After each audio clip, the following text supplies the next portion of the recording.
PBB Gen 11, third placer na si Colette Madelo. Sabi ng mga supporter ni Colette, may hawig daw kay Judy Ann Santos. Anong say nyo dito? Medyo may hawig nga. O diba? Ang post na to guys ay sa show business lifestyle. So 2 days ago, mayroon siyang 22k reaction, 589 comment, at 145 share.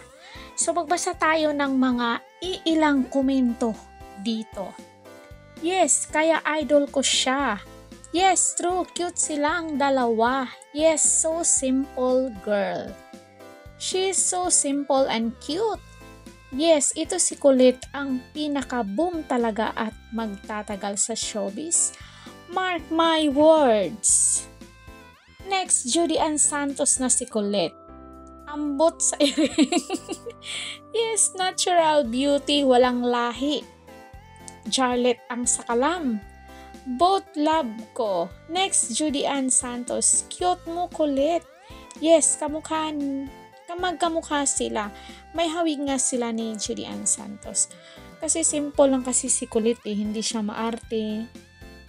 Kung napapansin nyo, hindi siya sobrang kakapalan mag-makeup pag wala namang kunwari yung mapapanood natin sa kanyang live sa TikTok, hindi siya nagme-makeup. So, si Juday din ganun din. Parang simple lang talaga.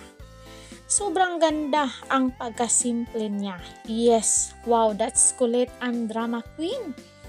So true, both beautiful. I love Colette. So true po. May angle na kamukha niya. Yung hugis ng mukha kasi bilugan, medyo may hawig talaga. Manifesting, #Colette. We love and stand for Colette.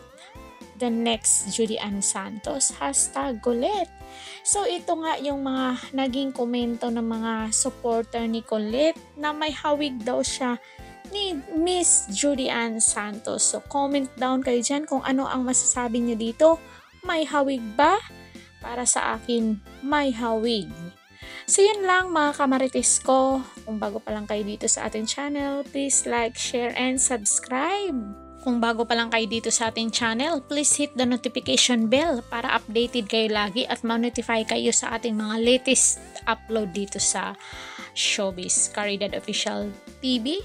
Hanggang sa muli and God bless us all.